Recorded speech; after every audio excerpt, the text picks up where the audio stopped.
Hello and welcome here to Talk FCB, and welcome back here to the channel, guys, for another video today. And we are going to be talking transfers, another transfer update video. Today we are going to be discussing three different players: Yerry Mina, Arthur of Grêmio, and also Antoine Griezmann. We're going to be looking ahead at the January transfer window and also looking ahead at next summer. Two very big windows coming for us, all of them of course in that 2018, which is going to be a massive year for Barcelona. So we're going to take a look at all three of those guys today. We're going to be taking a look at the latest reports coming out of Spain in regard to these transfers, and obviously having a look at the players in a bit more detail, as potentially we do close in on a few deals, but we're going to have to wait and see, of course, and that will be coming up in today's video. But firstly, guys, I want to say a massive thank you to all of you. First of all, I've just about reached 48,000 subscribers, which is absolutely unbelievable. It absolutely blows my mind. I'm not really one that regularly checks the subscriber count. I'm not obsessed with numbers or anything like that, but obviously I'm really excited to get to the 50,000, simply because that's when I'm going to do my Q&A face reveal video, which I know a lot of you guys are excited about, and I am as well. I'm actually going to start working on that quite soon. Hopefully we hit the 50 sooner rather than later. So if you do have any questions,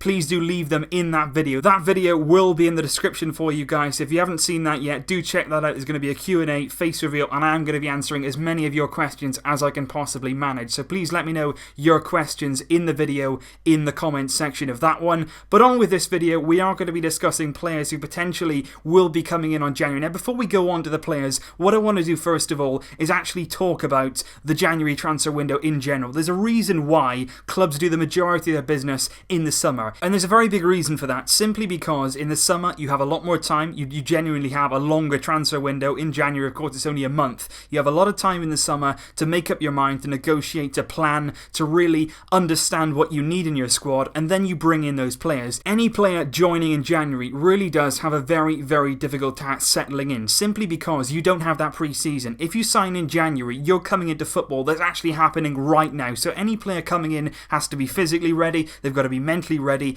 and a lot of the time in January as well, there's a lot more pressure on the players, simply because if you're signing somebody in January, usually it means you're panicking. Ultimately, you're in the middle of the season and you are panicking over who you're going to bring in. And a lot of the time in the summer, you have your shortlist, you plan well, you sort of bring in who exactly you need, and that is why I think ultimately in the January transfer window, if we're signing somebody, it means that we didn't do our job well enough in the summer, and most importantly that the board didn't do their job well enough in the summer, because I think obviously we're looking at a centre back in January. Now the reason for that is Mascherano wants to leave now in January, and a lot of people are saying that's very unexpected. I think we all expected Mascherano to go in the summer, so in January isn't that much of a big shock. He's going, he was going to go anyway, he's been here a long time, and I think the time had come for him to move on. What we should have done in the summer is signed a centre-back, because what we could have done then is use this whole season to sort of bed him in, to get him comfortable, to sort of ease him into the Barcelona way, and then when Mascherano left in 2018, it would have been easy then to integrate him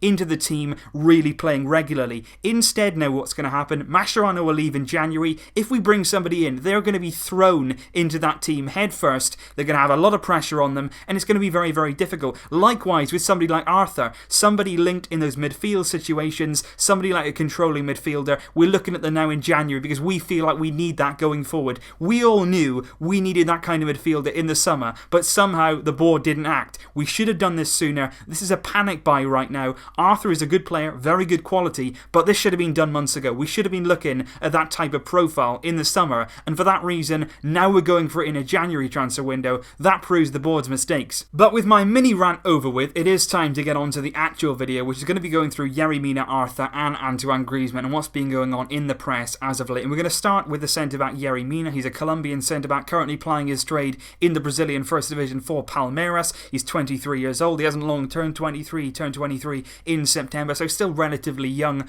on the world stage. He's going to be available reportedly in January for around €9 million. Now that seems very cheap indeed. Barcelona now for the number of months have been going over this transfer because we were linked with Mina right back in the summer. Reportedly we were going to agree to bring him in next summer, but obviously now we're trying to bring that forward. Now earlier on in the week there was a lot of reports that we'd actually agreed a deal to sign Mina, but since then there have been a number of reports which also say nothing has been agreed yet, and indeed Mina's uncle, who's also his agent, has said there's no agreement right now between Barcelona and Palmeiras. Negotiations are ongoing, but nothing has been agreed, so we haven't actually agreed any deal right now to sign Yerry Mina. And also Rack1 came out just a few days ago as well and they specifically said that Palmeiras really don't want to sell in the January transfer window. They would much rather wait until the summer to sell, so we're going to have to wait and see what happens. I think Yerry Mina at €9 million would be a good acquisition. I think he's still a bit of an unknown quantity. He's a very tall player, very, very strong. He's 6'5". He is known, though, as a ball-playing centre-back. At his club, he brings the ball out of defence. He can play those passes. He does try to play between the lines when he can. And he's also a bit of a goal scorer. 9 caps so far for Colombia, 3 goals. And apparently for his club Palmeiras, I've been looking at a few people who are Colombian reporters, and they've spoken about Mina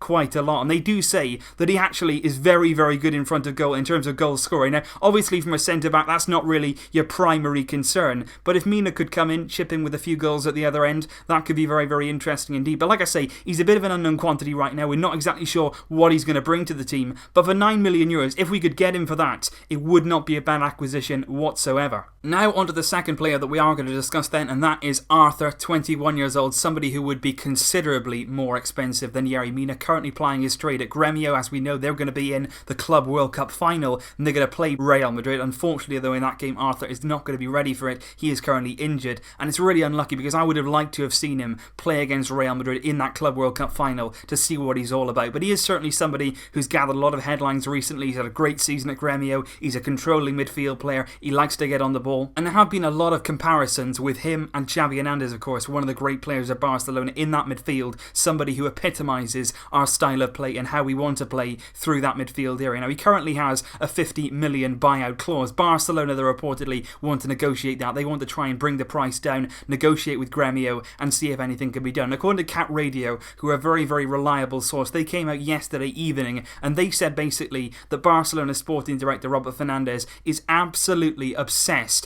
with signing Arthur. Apparently Fernandes really, really wants to sign him. He's very, very keen on him. He went out, of course, to Brazil to scout him. Then there was a whole thing with the shirts and the picture being taken with Roberto Fernandes. But apparently he really sees the qualities of Arthur being compared with Xavi, and he can understand why that is the case. So he really, really wants to bring him to Barcelona. Also, MD came out a day ago as well to say that basically Grêmio had accepted Barcelona's apology. Barcelona apologised for the whole incident with the shirt, Robert Fernandes, like I just mentioned. They apologised for that to Grêmio. Until now, Grêmio have been very, very reluctant to even enter negotiations with Barcelona. But apparently, after that apology, there's been a few bridges built between the two clubs. And according to Mundo Deportivo right now, Grêmio are now willing to negotiate with Barcelona for the transfer of Arthur. Whether or not that is true or not, we don't know. But if that is true, big, big news that Grêmio might finally be ready to open negotiations with Barca. One downside of this deal, though, it was all looking very, very positive. But as we know, Barcelona are not really instinctively fast in these kind of deals. We do often leave the door open to other clubs to swoop in and steal our targets, and that could well happen. A lot of sources in the UK are claiming that Chelsea, of all clubs, Chelsea are interested also in signing Arthur. They apparently see Arthur as the heir to Cesc Fabregas. Fabregas, of course, getting on now. They want a replacement for him, and they see Arthur as that character. So it's going to be interesting to see how this one plays out. Personally, I think it still looks good for us, because I think Arthur, deep down, we saw him with the Barcelona shirts. He's very much a Barcelona fan. His idol is Andres Iniesta, so he clearly would join Barcelona if the offer was there. But we need to make sure we're firm on this. We need to make sure we're negotiating with Grêmio, and we need to make sure that we're in pole position to sign such a promising young player. And finally today, we are going to discuss, of course, Antoine Griezmann. Now, this transfer is more to do with next summer. He's definitely not going to be joining in January. He is not going to be coming in that January transfer window, but there is a lot of talk now about Griezmann to Barca, as there has been now for the last few months, coming in the summer. Griezmann right now, 26 years old. He will be 27 in March. So if he was to join next summer at the age of 27, it would be very, very similar age to when Luis Suarez signed for Liverpool. We signed him for big money back then, of course. He came in probably in his prime years, got the very best out of him for a few years, and maybe now it might be time to look for a new striker as such. Griezmann is that man, and we will be bringing him in possibly when he was 27 years old. In this season so far, he sort of started the season quite stuttering form. He didn't really hit the high notes that he has done in previous years at the start of the season, but he has been back in good form in recent weeks. 12 La Liga appearances so far, 5 goals and 3 assists for Griezmann. Atletico doing very, very well in the league so far. In the Champions League, even though Atletico are now out of the Champions League and into the Europa League in the group stage, Griezmann with 6 appearances, 2 goals and 2 assists in the process. Now, next summer, he will have a €100 million release clause, and according to The Independent in the UK, which is also a very reliable source within the UK for football news, they have said that senior officials of Barcelona Barcelona, of Man United, and of also Atletico Madrid.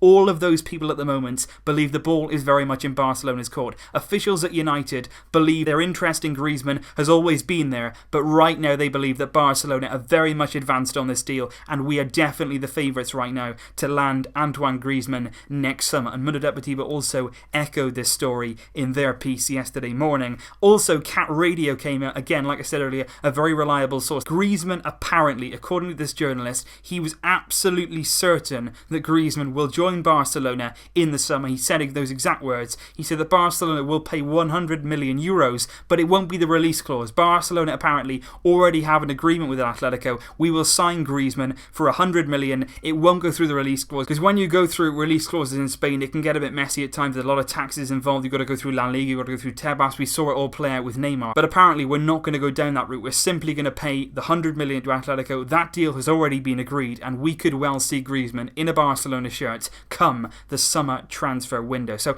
basically, Yerry Mina is certainly on the table. He's certainly available. Palmeiras don't necessarily want to sell in January, but they could be persuaded. We still need to agree a deal with the player and the club, but there is definitely interest there from Barcelona. Arthur is very much of interest to us, and very much in interest as well to Robert Fernandez, but apparently Chelsea are also interested and will be rivaling us for his signature. And Griezmann, according to variable Spanish sources and sources in the UK, United are no longer in the deal because Barcelona are so far advanced with Atletico, and we could sign him next summer for 100 million euros.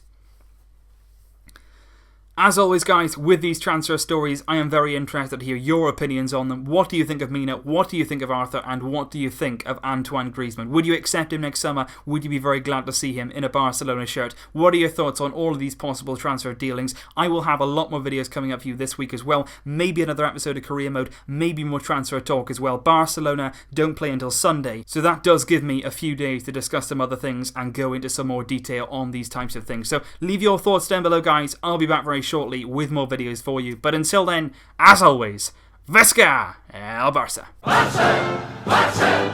Barça!